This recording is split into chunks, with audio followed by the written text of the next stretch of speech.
Olá, boa noite. O É Notícia recebe hoje a advogada e mestre em Direito Penal, Maíra Salome, que vai nos ajudar a analisar e discutir o que está em debate no julgamento que acontece no Supremo Tribunal Federal, onde o ex-presidente Jair Bolsonaro e militares de alta patente são acusados de tentativa de golpe de Estado.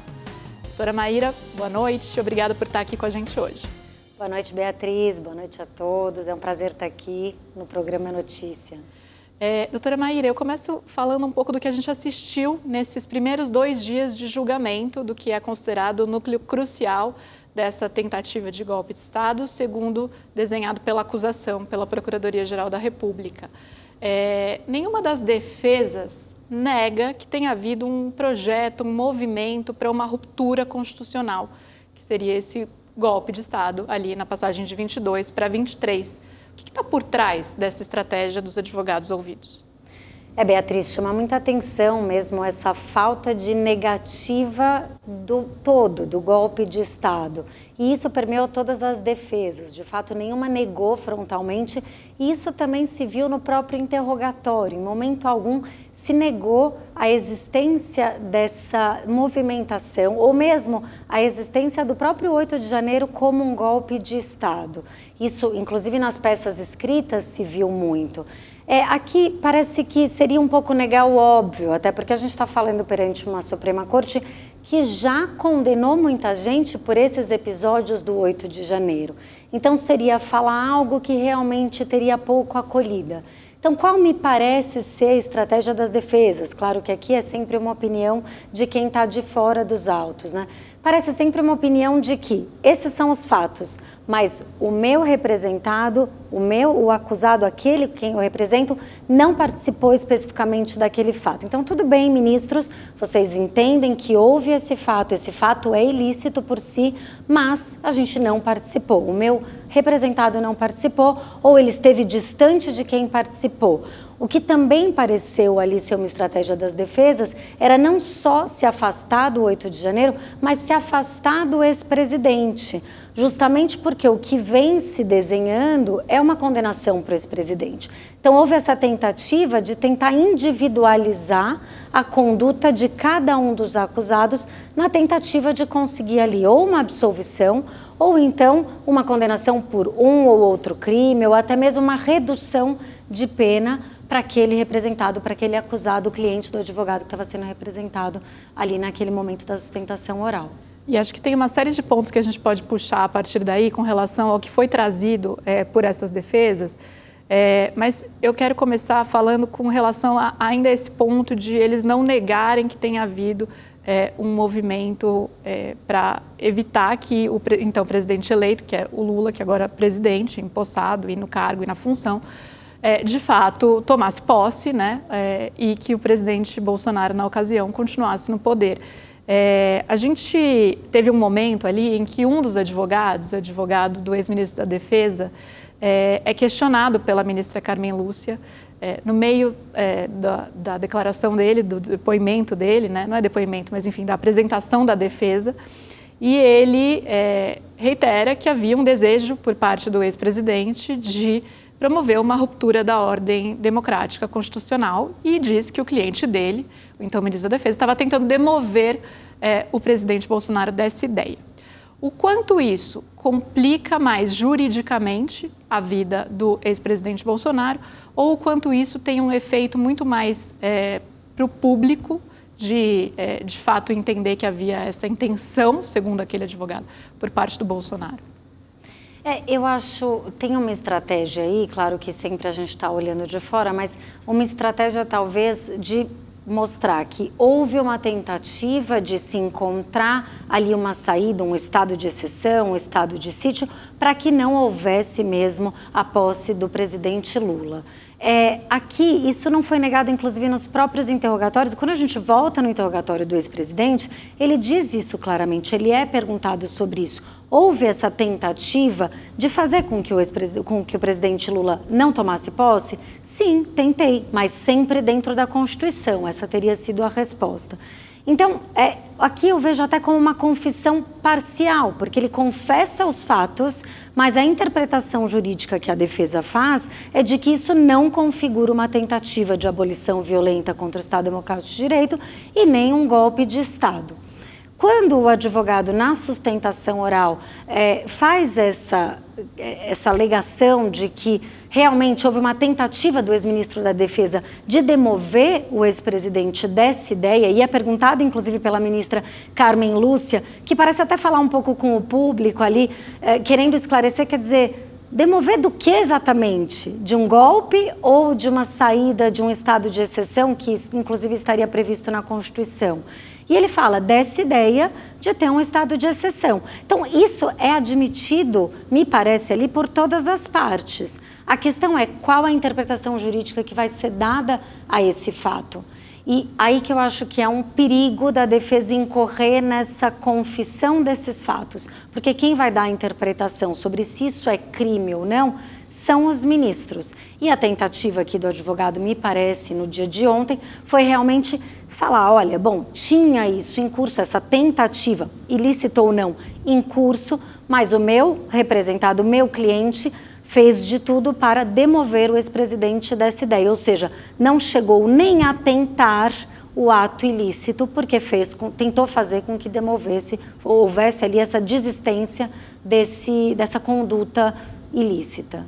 E na defesa do advogado do ex-presidente Bolsonaro, Celso Vilardi, fica muito claro que ele tenta dissociar o Bolsonaro de atos violentos, né? Então ele diz, não há prova de uma conexão entre o Bolsonaro e o 8 de janeiro. Não há prova entre uma conexão do Bolsonaro e o plano do punhal verde e amarelo, que seria aquele plano para assassinar autoridades, né? O ministro Alexandre de Moraes, o Lula e o Alckmin. E com isso, a gente sabe que para estar dentro do tipo de tentativa de golpe de Estado ou abolição democrática do Estado de Direito, é preciso ter emprego de violência ou grave ameaça. Ele está tentando descolar o cliente dele, portanto, dessa tipificação penal. Isso, na sua leitura, é um bom caminho? Tende a surtir algum efeito ou, pelo que a gente tem de elementos nesse processo e de posicionamentos já dos ministros, provavelmente essa tese não vai colar com a primeira turma do Supremo? Eu diria, Beatriz, que essa é uma das teses mais relevantes do julgamento e que vai ser realmente objeto de debate na semana que vem. Eu acho que é uma estratégia brilhante da defesa. Eles trazem, inclusive, um parecer de um professor renomado, Oswaldo Dueck, que encarta ali e subsidia as alegações finais, a peça final da defesa do ex-presidente, que traz justamente essa tese. Quer dizer, de fato, os dois crimes, a abolição violenta do Estado Democrático de Direito e o golpe de Estado, exigem como um elemento essencial, a gente diz um elementar dessa conduta criminosa, ou o emprego de violência ou a grave ameaça. E isso é inegável. De fato, a conduta criminosa está assim no Código Penal. Então, o que ele tenta demonstrar? Todas as condutas narradas na peça acusatória apresentada pelo Gonê são atos do ex-presidente que de fato ele cometeu, então não há essa negativa, mas nenhum deles demonstrava grave ameaça ou violência. Na peça acusatória, a gente até vê que o Gonê tenta ali colocar que uma live foi feita de modo mais agressivo, um discurso foi mais inflamado, mas não há um ato de violência inegável ou uma grave ameaça, como é inegável nos atos de 8 de janeiro. Naquele episódio, de fato, teve violência, mas o ex-presidente não participou. Então, a tentativa, me parece, a estratégia da defesa é dizer justamente isso. Nenhuma live, nenhuma reunião com o embaixador, nenhum discurso, nenhuma reunião com cúpula de Forças Armadas teve em si uma violência ou uma grave ameaça. E, portanto, seria um ato atípico, que a gente chama no linguajar técnico, que ele não é crime, não se enquadra naquela conduta tipificada pelo Código Penal. Na minha visão, não há essa necessidade. Eu discordo do ponto de vista jurídico dessa tese, porque me parece que se há essa costura entre os fatos, se há um nexo causal nesse caminho do crime, e culminou, todas essas condutas culminaram num ato violento, me parece que há a possibilidade dessa incriminação. Mas a defesa é válida, o parecer é muito robusto e a gente tem que ver o que os ministros vão entender, porque essa sim é uma tese que eles vão se debruçar pela primeira vez. Então, realmente é um debate interessantíssimo aqui do ponto de vista jurídico. E acho que dentro desse debate jurídico também é quando começa a tentativa de golpe, de fato, né? Tem um debate também do que é um ato preparatório e o que é começar uma tentativa de golpe de fato, né? A Procuradoria-Geral da República coloca como início, né, dos atos criminosos 2021, né, quando o Bolsonaro faz uma live fazendo ataques ao sistema eleitoral, ao Tribunal Superior Eleitoral, e isso vai continuando até chegar no 8 de janeiro de 2023. Portanto, um período longo. Isso é um dos pontos importantes também para debate na semana que vem pelos ministros, certo? Exatamente, um ponto relevantíssimo. A gente tem ouvido muito isso, os 2 dias de julgamento, sobretudo ontem, a gente ouviu muito isso, essa questão de que não houve uma tentativa, a gente tem só os tais dos atos preparatórios. E por que isso? Porque o nosso Código Penal não pune atos preparatórios. Daí a gente vê no discurso de vários dos advogados aquela tentativa de demonstrar que o seu cliente fez foi só um pensamento, foram anotações pessoais, não saiu ali da esfera íntima do próprio acusado, quer dizer, não chegou a iniciar uma execução do crime. E qual que é a beleza jurídica aqui dessa discussão? É porque a gente não tem muitos tipos penais, muitos crimes no nosso Código Penal que punem a tentativa. Geralmente a gente tem uma conduta completa e a tentativa ela é punida com uma redução da pena ao final.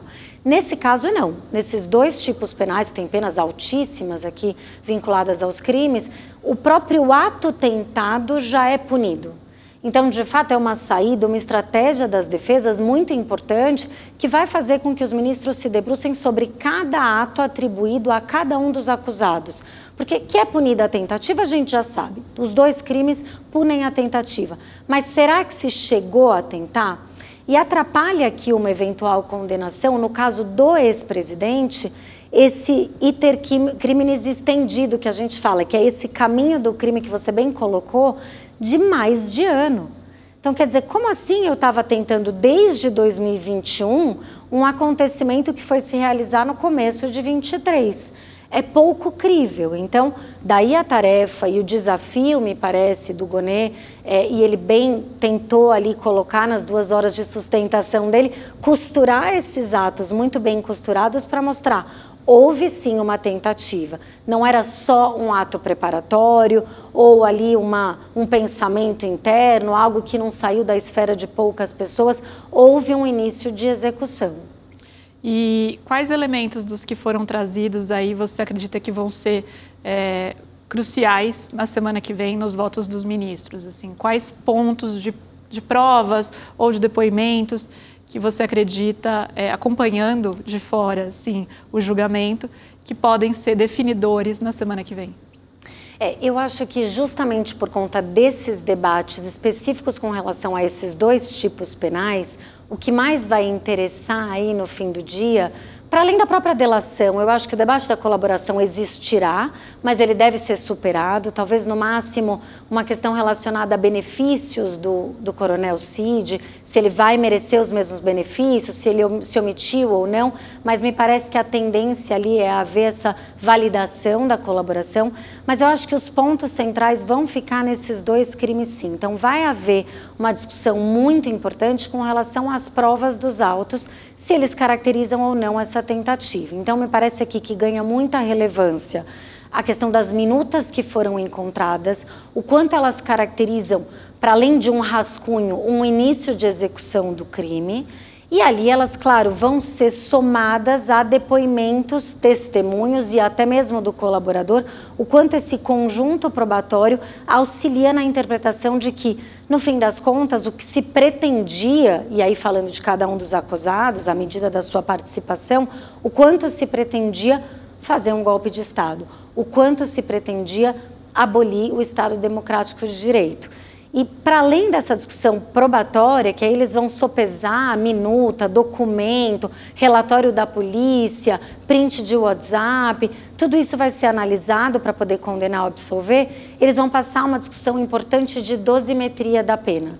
Que aí eu diria que como um terceiro ponto, além desses dois que a gente mencionou técnicos, que vai ser muito importante no julgamento da semana que vem, que é avaliar quem vai merecer qual pena e qual o cálculo dessa pena. E aí a gente passa pelo debate dos dois crimes que têm penas muito altas, a abolição e o golpe de Estado, se essas penas vão se somar, como vem acontecendo nas últimas condenações relacionadas a 8 de janeiro, ou se vai ser aplicado só a pena de um desses dois crimes, que é o que tem se debatido muito aí com relação à absorção ou à consunção de um crime pelo outro, que a gente já viu que alguns votos divergentes em plenário foram apresentados, o ministro Barroso entendendo que um crime absorve o outro, o golpe de Estado absorve a abolição, ministro André Mendonça entendendo o contrário, mas também a consequência prática seria ter uma redução de pena com relação a esses dois crimes,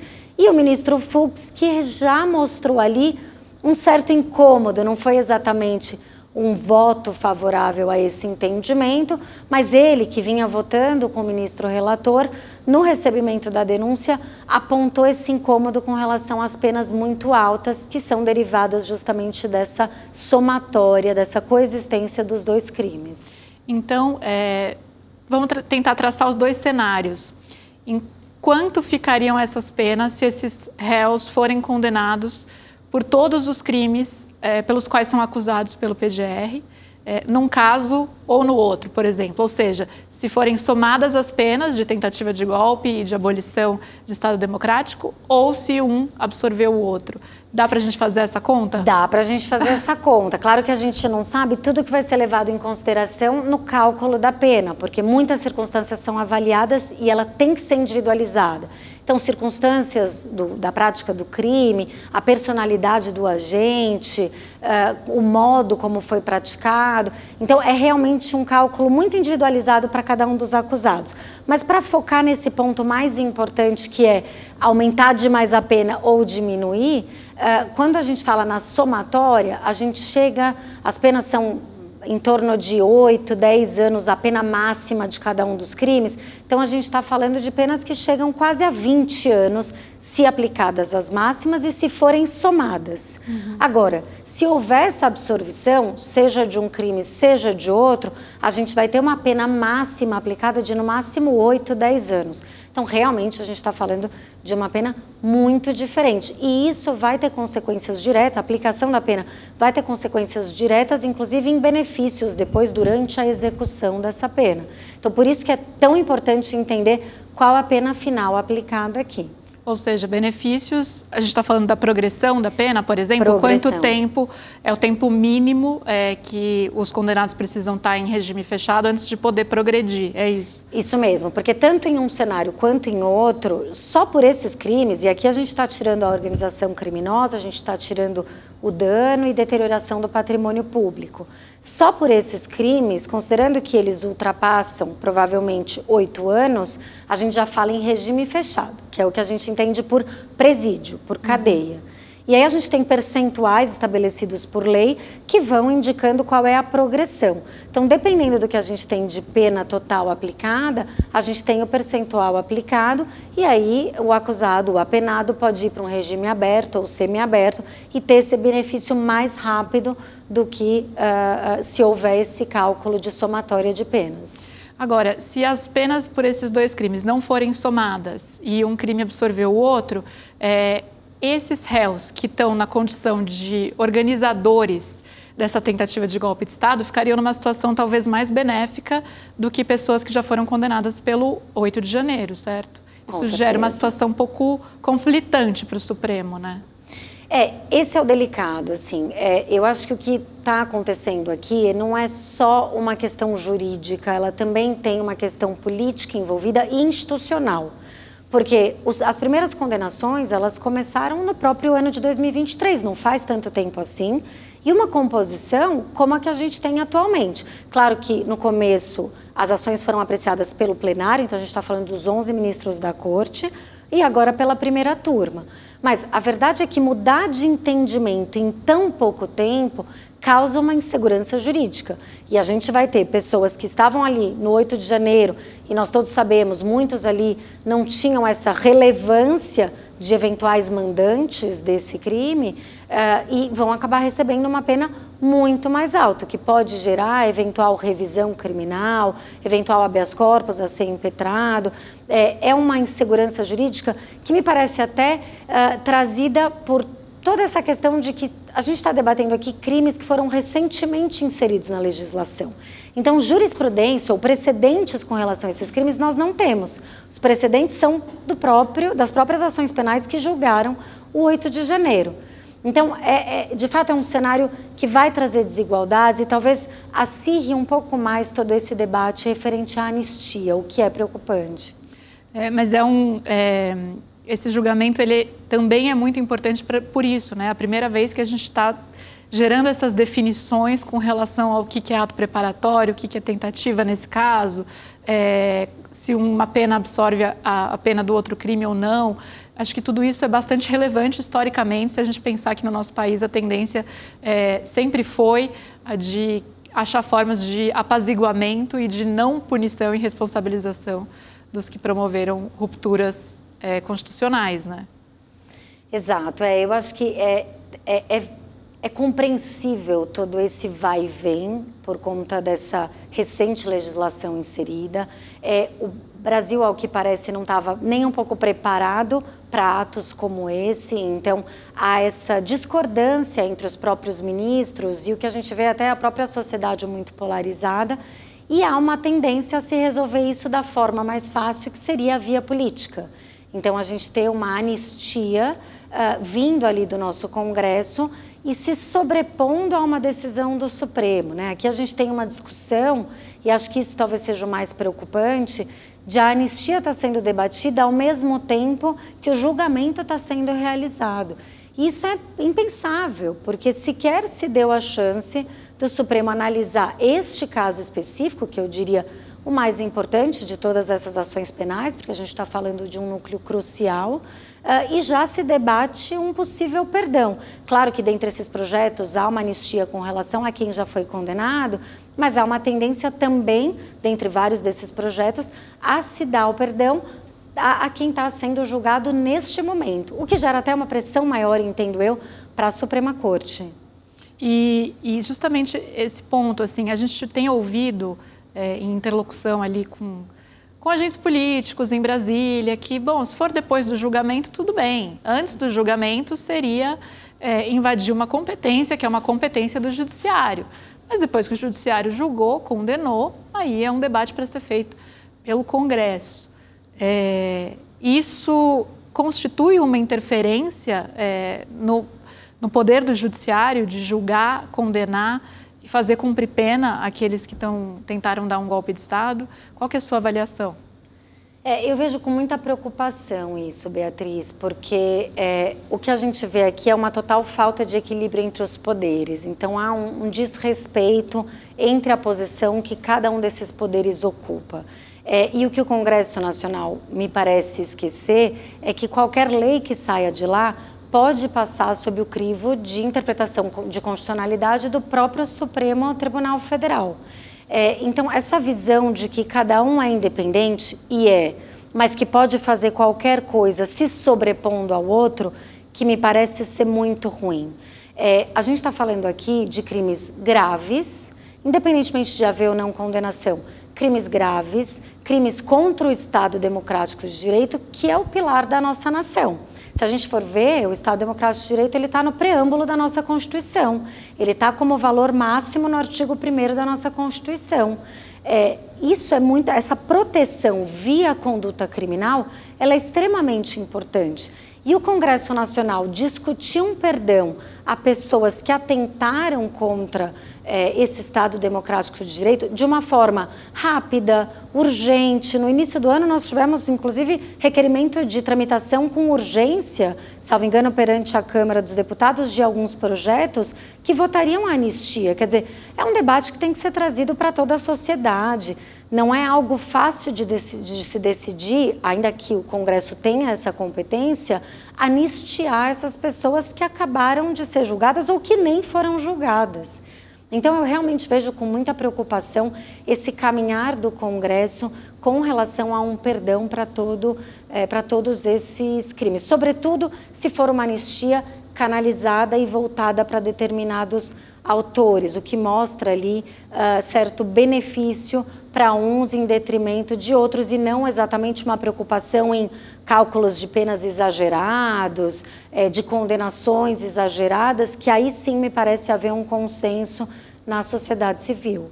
Agora, doutora Maíra, ainda sobre esse campo político um pouco, mas trazendo ele de volta ali para o Supremo, há uma discussão, né, há uma defesa por parte dos bolsonaristas, por parte da família Bolsonaro, do próprio ex-presidente, de que há uma perseguição política por parte do judiciário. Mas uma ditadura da toga, uma ditadura do judiciário, fala-se nesses termos, né? E é assim que o deputado Eduardo Bolsonaro, inclusive, tem levado essa questão para fora do Brasil para pedir uma intervenção a favor do pai lá na Casa Branca. Mas a gente não viu esse discurso nas defesas dos advogados dos réus. Pelo contrário, a gente viu, em alguns casos, eles fazendo até um desagravo aos ministros, aos ataques que os ministros vêm sofrendo, que o tribunal vem sofrendo.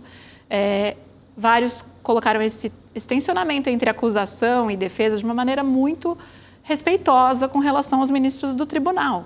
Isso enfraquece esse discurso político do Bolsonaro? Como que você vê esse descolamento aí entre as duas coisas? Com certeza. Inclusive, eu confesso que me surpreendi porque eu achei que em algum momento viria um discurso de lawfare ou de perseguição. Não veio. Se a gente analisa as sustentações orais, todos, além de serem muito elogiosos, eles prestaram solidariedade em vários momentos, ainda que criticassem o ministro relator, sobretudo, não houve esse embate. Isso me parece que legitima o processo. Claro, algumas questões ali em termos de nulidades do processo ou de decisões equivocadas, ilegais, foram colocadas, foram pontuadas e é justo que se coloque, é o momento adequado para se fazer isso. Quer dizer, ministro relator, Vossa Excelência errou ao não me dar mais prazo para analisar as provas. Vossa Excelência errou ao determinar tal decisão. É o momento de se pedir essa nulidade de forma respeitosa e seguindo o rito processual. Mas ao não trazer essa questão política da ditadura do judiciário, realmente acaba se tendo uma legitimação por parte das defesas, não com relação à legalidade dos atos, porque eles continuam discutindo isso, mas a essa questão dessa caça às bruxas ou da ditadura do ministro relator ou da Suprema Corte. Legitima todo o processo, o que não tira alguns equívocos cometidos ao longo desse processo, mas distancia de um discurso político que, na minha visão, acaba sendo acertado. Por quê? Porque discutir essa perseguição perante a Suprema Corte é esquecer qualquer voto favorável. Nesse momento da sustentação, às vésperas da votação, que será semana que vem, se qualquer advogado lá viesse com uma estratégia defensiva nesse sentido, me parece que não ganharia um voto sequer por uma diminuição de pena, quanto mais por uma absolvição. Então, considero acertada a posição da defesa e benéfico para a nossa nação, porque a gente afasta um pouco essa questão toda de que nós vivemos sob essa ditadura do judiciário. Aqui tem um Estado democrático de direito. Se nós quisermos criticar uma decisão, uma ação, ou até mesmo um protagonismo do judiciário, é válido e que seja feito internamente, não no campo político, mas muito mais internamente, até juridicamente falando. Analisando os próprios votos do plenário nas ações penais que já foram julgadas e até de manifestações ao longo do tempo, é que algum voto favorável pode haver. Talvez não com relação à absolvição e não com relação ao ex-presidente, que me parece aqui a figura central.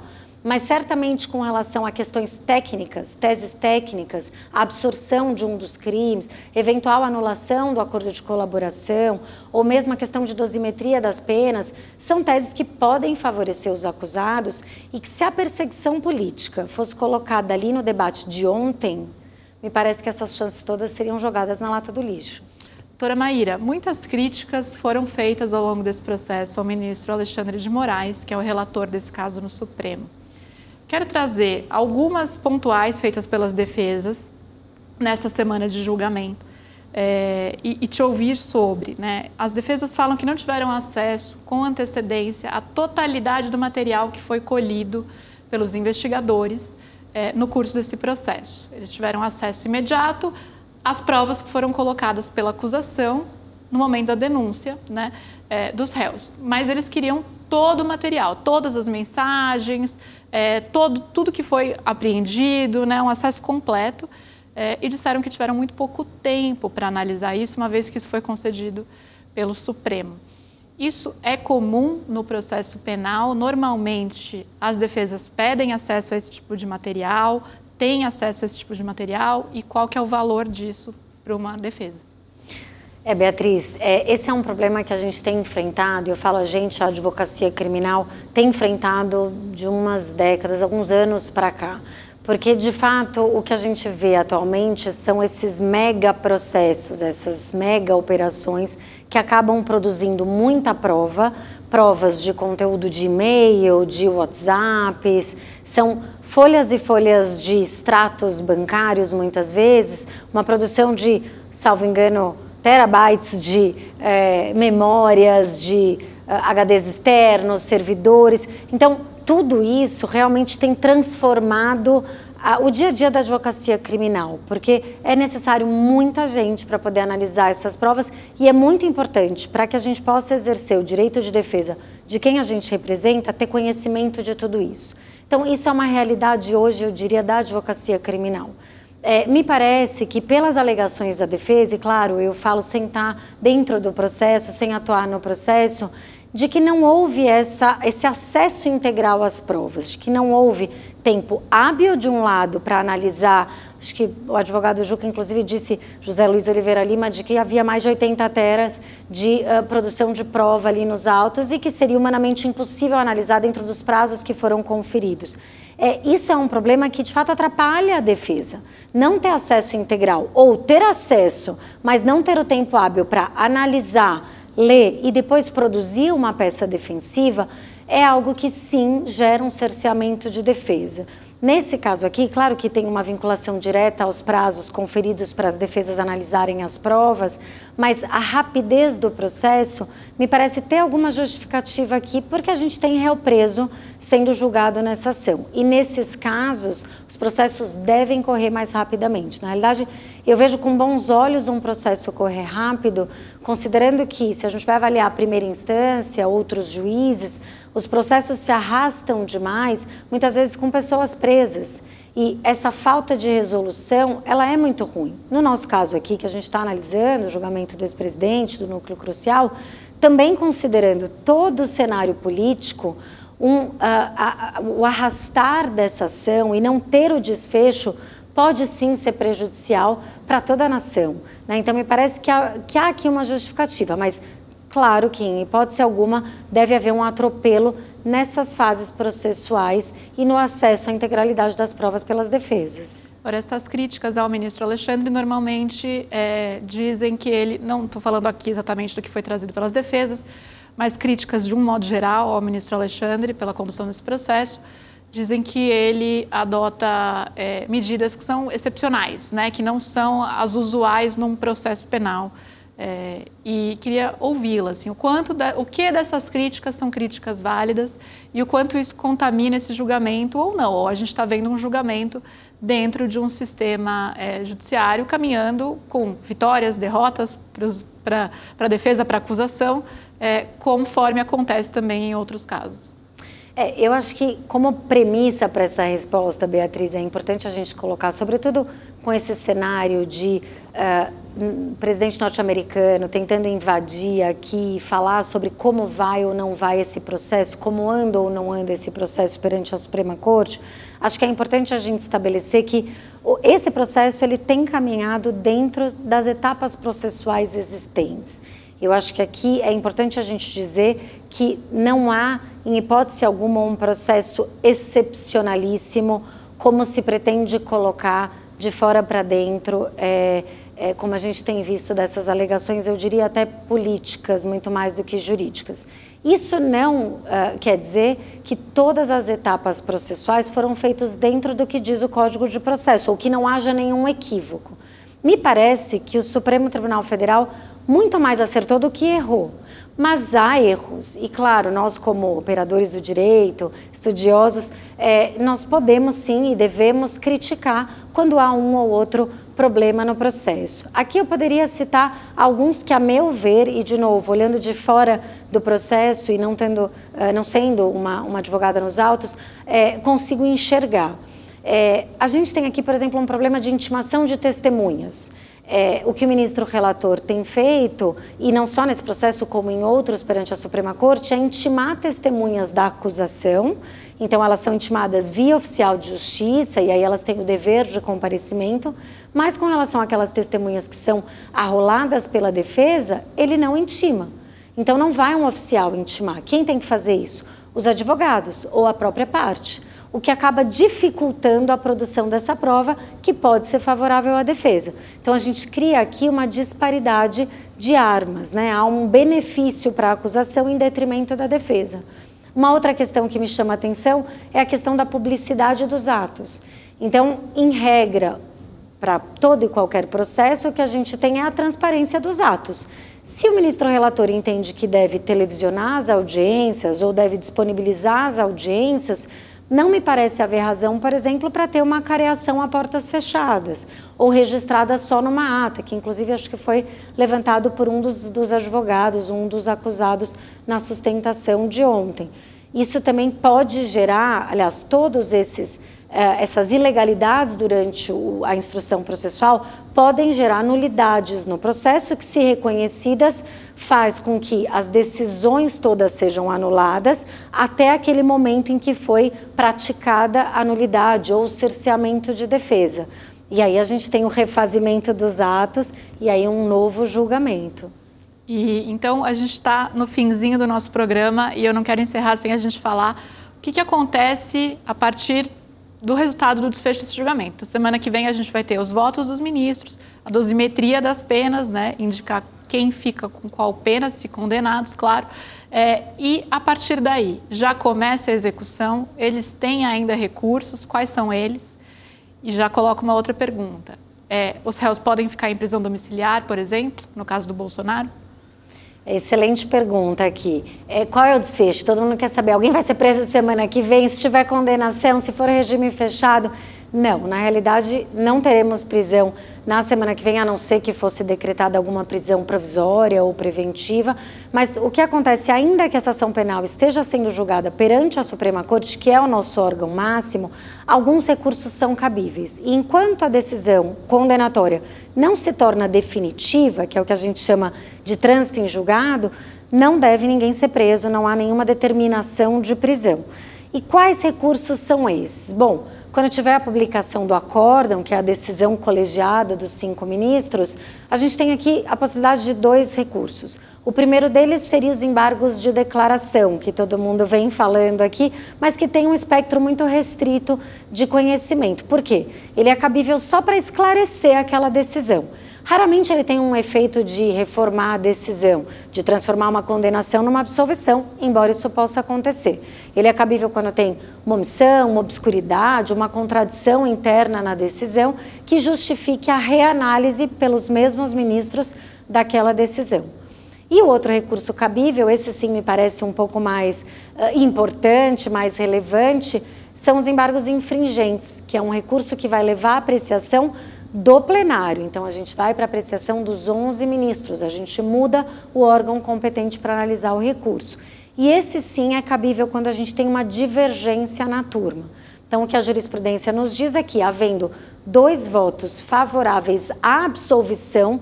Isso é muito importante porque nós temos precedentes que indicam qual é o conteúdo dessa decisão. Não são 2 votos pela redução da pena ou 2 votos pela nulidade por um cerceamento de defesa, são 2 votos pela absolvição de alguém. É cabível embargos de infringentes e aí sim esse recurso vai ser julgado pelo plenário e deve ter um efeito modificatório se ele for julgado favorável. E a domiciliar? A domiciliar, ela é cabível num caso muito específico.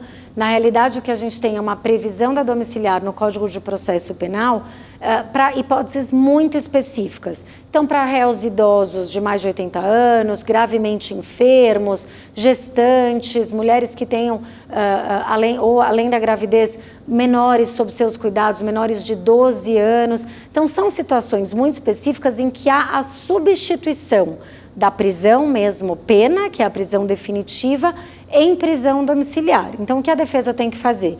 Comprovar que há esse estado cabível ali dentro das hipóteses do Código de Processo Penal e aí sim o ministro convola a pena normal, que seria cumprido em presídio se for uma condenação acima de 8 anos, em uma prisão domiciliar, que é muito mais benéfica, certamente. Mas também precisa de uma provocação, portanto, do advogado, né? Não é uma coisa automática por parte dos ministros. Não deveria, tanto que há uma grande discussão sobre a prisão domiciliar do ex-presidente, porque ela, no caso da decisão do ministro relator, foi aplicada como uma medida autônoma, já imposta pelo ministro relator, como se fosse mais uma modalidade de prisão prevista ali no nosso Código de Processo, que, a meu ver, não é.